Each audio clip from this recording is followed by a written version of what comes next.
The Seattle Seahawks and Los Angeles Rams face off in a game that might decide not just the NFC West, but who the best team in the NFC is. That and more on today's edition of Locked On NFL. The new Locked On NFL. The madman Tyler Rowland is your double shot of NFL espresso with the Locked On local experts on every major story. Get ready, Rowland is revving up. The new Locked On NFL starts now. Locked On Podcast Network. Your team every day. Football fans, welcome in to the Locked On NFL podcast, bringing you a double dose of the NFL's biggest stories with help from our local experts that know your favorite teams like no one else. I am your host, the madman, Tyler Rowland, joined today by Locked On NFL expert, the data queen, Michelle Majuk. On today's episode, we are going to talk about this Thursday night football matchup between the Patriots and the Jets, and these teams are definitely going opposite directions. But we got to talk about a lot of important divisional matchups this week. The Bears and the Vikings is a sneaky one, but the AFC North has a lot of big-time matchups, including the Steelers against the Bengals, which has a lot to say about that division. Also, the Broncos and the Chiefs, but we start out west with the Seattle Seahawks and the Los Angeles Rams. Before we dive in, I do want to thank you for making Locked On NFL your first listen, and thank you for making the Locked On Podcast Network the #1 sports podcast network. Today's episode is brought to you by Prize Picks. It's Crossover Thursday here on the Locked On Podcast Network, and Crossover Thursday is always presented by Prize Picks. Download the Prize Picks app today. Use the code Locked On NFL to get $50 in lineups after you play your first $5 lineup. So again, Michelle, I'm coming out hot with it. You know, we got another big matchup in the NFC this week between the Lions and the Eagles. And then we have the Seahawks against the Rams. I think that's the top 4 teams in the NFC right now, in my opinion. And I'll be honest with you, I would trust the Seahawks or the Rams in a game against the Lions or the Eagles right now. So I think this game between these teams is not only about who's best in the NFC West, but it might be the best team in the NFC, period. Yeah, whoever wins this game has a real shot at pushing for that #1 seed in the playoffs.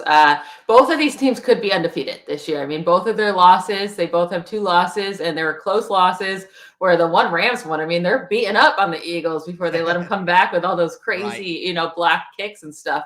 And I mean, and then both of them lost a close game to the 49ers. I will say for the Rams, it's super important to win this game because if they don't, they'll be 2-3 in the NFC conference, like against NFC opponents. That's going to make it really hard for them to climb back into being like potential for #1 seed. So I do think this game matters a ton. I mean, it matters a ton for both, but especially for the Rams.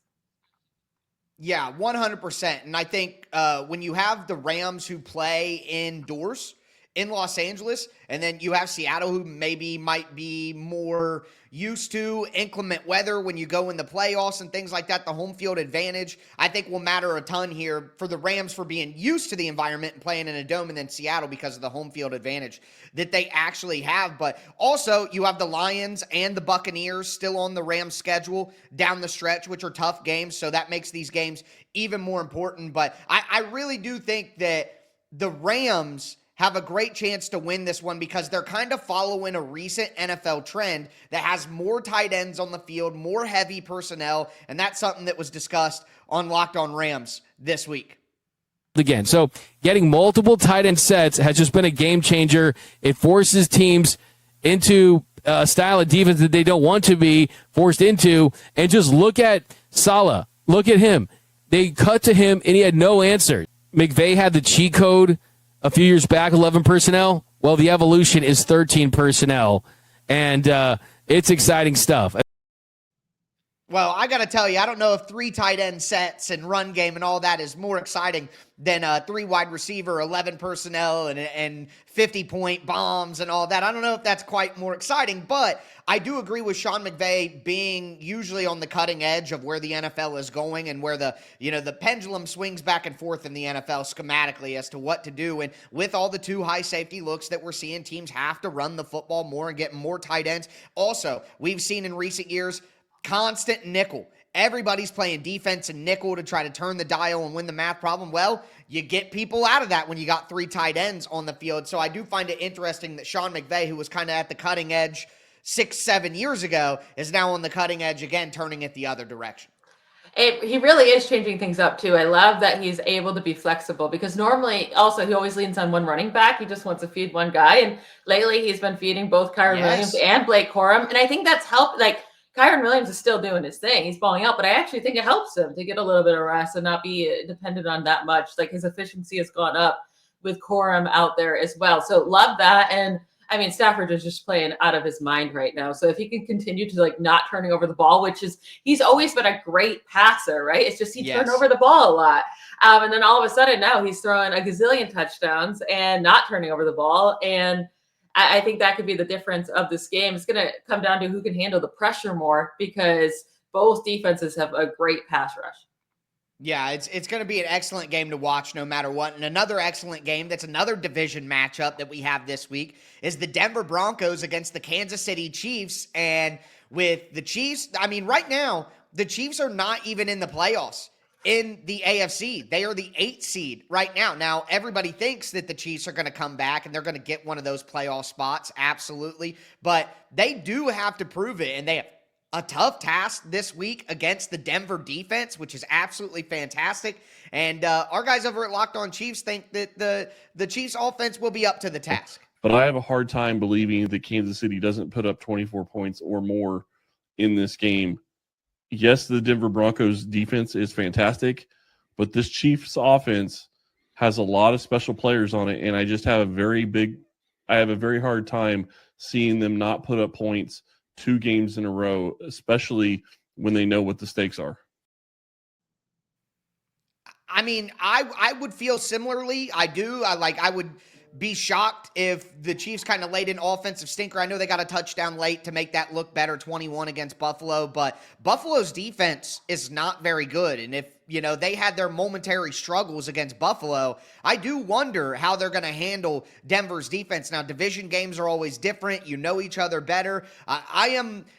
This is very important. If the Chiefs lose this game, they're in a very tough spot.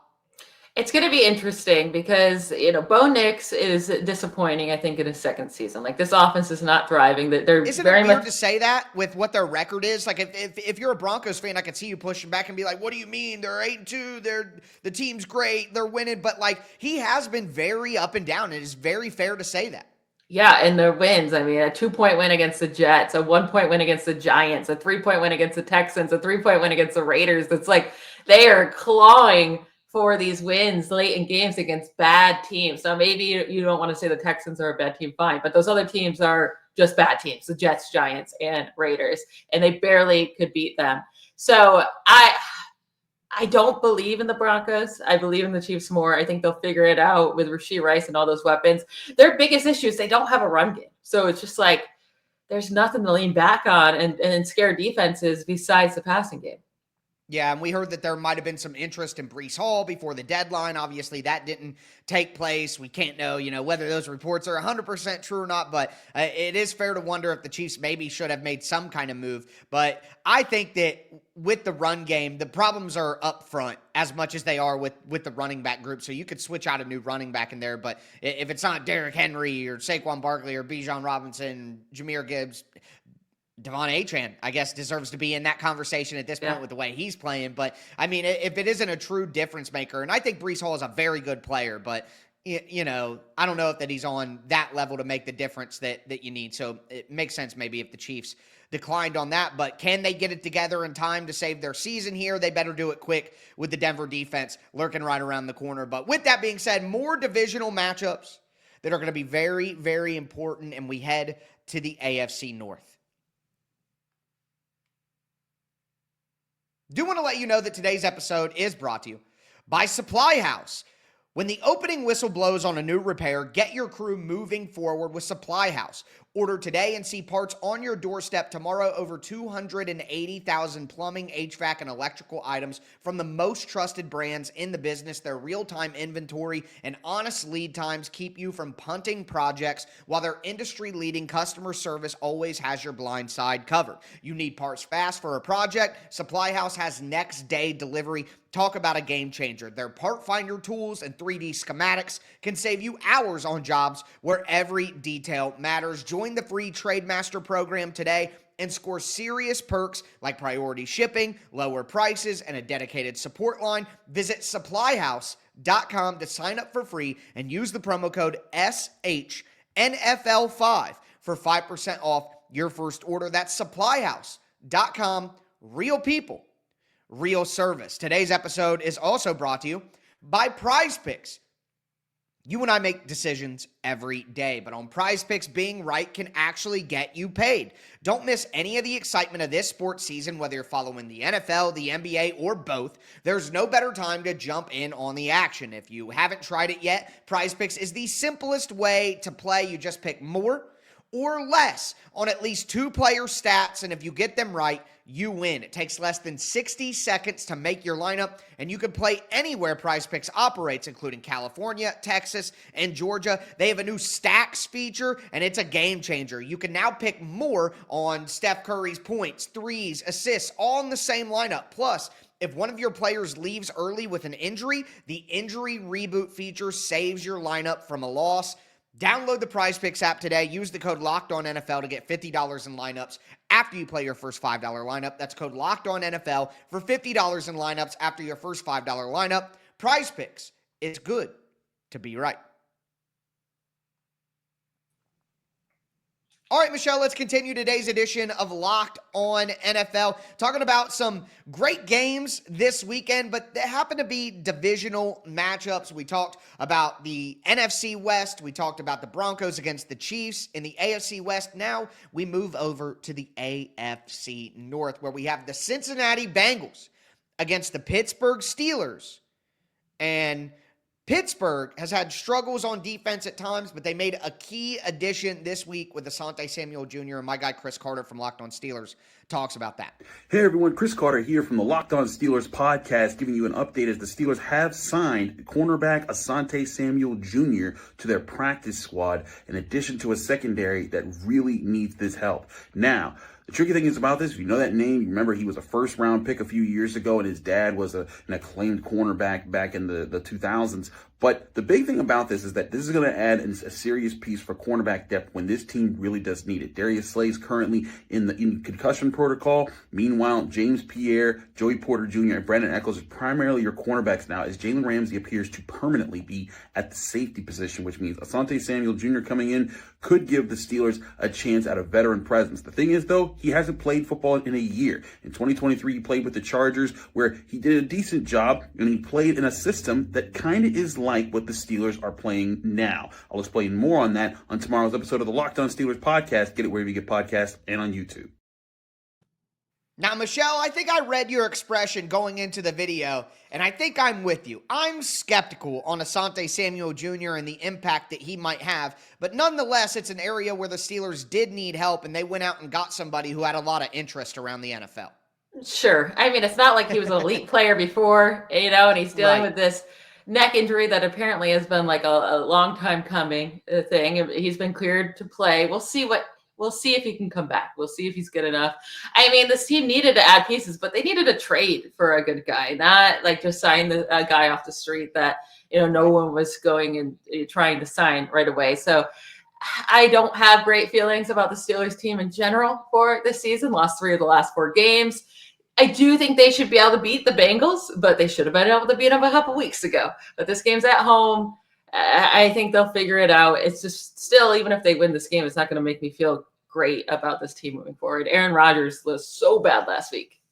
Yeah, and his body language is terrible out there. He seems very cranky, you know what I mean? So, and when you have the Bills still on the schedule, the Ravens still on the schedule, the Lions still on the schedule, it does look like it could get bleak for the Steelers and go basically exactly the same way that it went last year. They get hot, they look good early in the year, and then things kind of fizzle out at the end, but they should have a good chance to beat the Bengals. Trey Hendrickson ruled out. We know that Burrow isn't going to be back. I said yesterday, I don't think the Bengals should bring Joe Burrow back no matter what. I mean, I guess if they win the next 2 weeks and you can bring them back for Thanksgiving against Baltimore, you're 5-6, you give yourself a chance. But I just think that would be far too risky. So I'm with you. I think the Steelers do find a way to win this one, but the Ravens get to play the Browns this week, and I think the Ravens are going to win that game, and your prediction of 9 straight wins for the Ravens continues to roll on. Yeah, I mean, they're 3 in of those 9 straight, and their next 2 games are against the Browns and the Jets, and then they get the Bengals, Steelers, Bengals. Depending on if Joe Flacco's back or not, those should be pretty easy wins for the Ravens as well. The Ravens, I think, they're already getting hot. I think they're going to keep getting hotter. Their defense looks so much better over the last month. The Ravens are a team that's going to, I know they're 4-5. They're going to win a lot of games, make the playoffs, and they'll be a big threat in the AFC playoffs. Yeah, I think that's destiny at this point. It just seems obvious. But I'll tell you, even if that happens,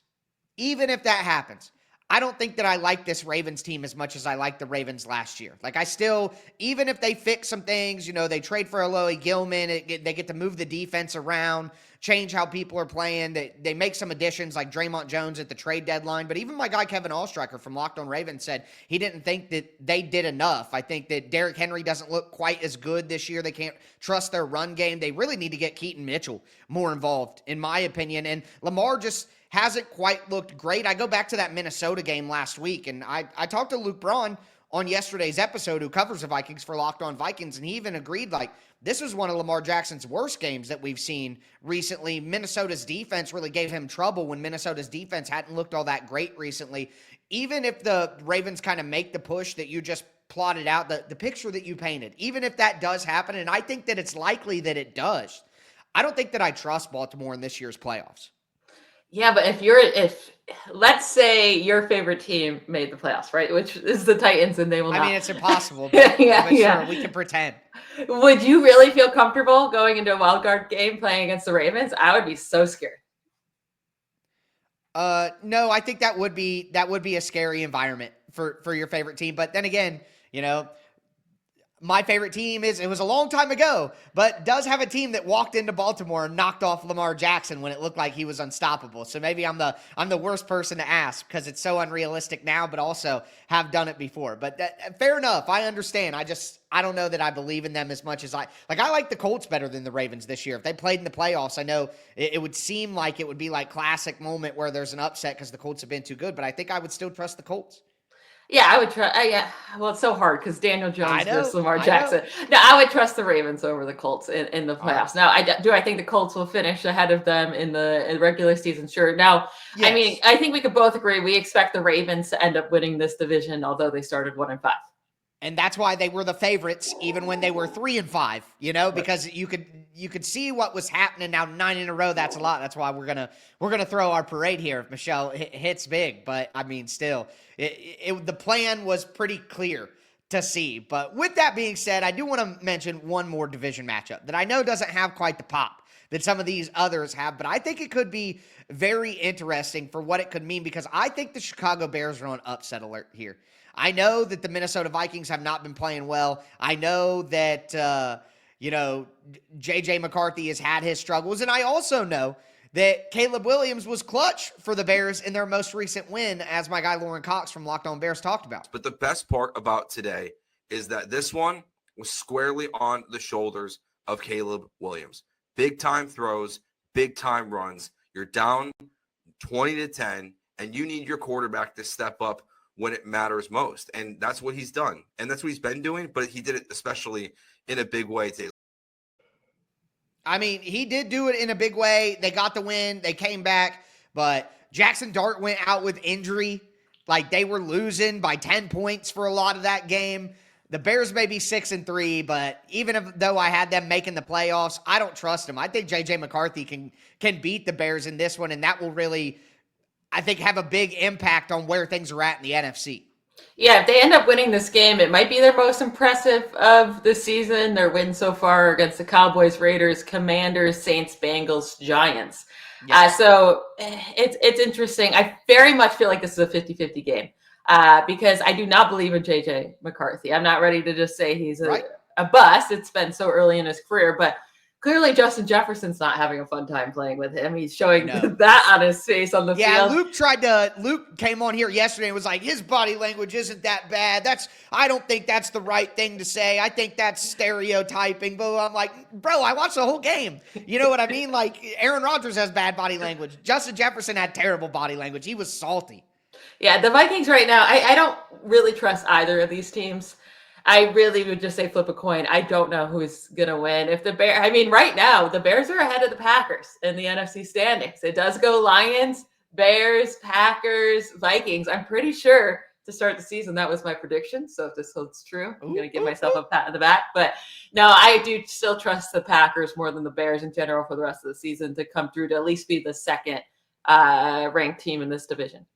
Yeah, no, I'm 100% with you there, but I think this one, the Vikings are 4-5. They seem dead, but they could get to 5-5, one game back of the Packers. It just could make things very interesting down the stretch, although I don't believe in any of those three teams. They're all frauds. Like, they're all worse than what their record says they are. That's how I believe about that. But with that being said, the Jets are just as bad as their record says they are, and I think the Patriots might be just as good as their record says they are, and they face off on Thursday Night Football, so we'll preview that.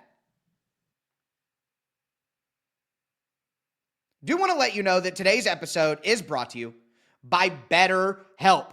As the days get shorter and the nights come earlier, it can start to feel a little heavier, especially when life is already packed with work and family and everything else. This season, it's important to reach out and check in with family, friends, and even yourself. Just like checking on a teammate or reconnecting with someone you haven't seen in a while can lift your spirits, reaching out for therapy can make a real difference too. BetterHelp makes that first step easier by connecting you with a licensed therapist online from wherever you are. I've noticed that simply talking things through, even for a few minutes, helps clear my head and get me back on track. And therapy isn't just for when things are falling apart. It's about staying balanced and growing through the tough seasons. And BetterHelp matches you with a therapist who fits your need, and you can switch anytime if that's not the right match.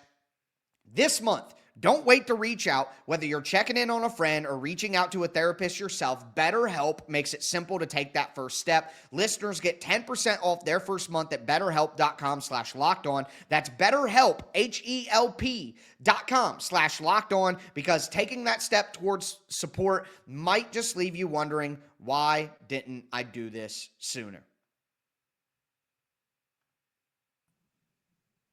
All right, Michelle, let's cap off today's edition of Locked On NFL. We talked about some of the big-time divisional matchups that are taking place this weekend that could shape the NFL playoff picture. But now we got to talk about one that will not do that whatsoever, but it's going to be on our screens on Thursday night. Before we dive in, thanks again for making Locked On NFL your first listen. And again, thank you for making the Locked On Podcast Network the #1 sports podcast network. But the New England Patriots finally get a home game here, but they have been absolutely incredible on the road, as my guy Nick Cattles from Locked On Patriots talked about. The New England Patriots are now 5-0 on the road.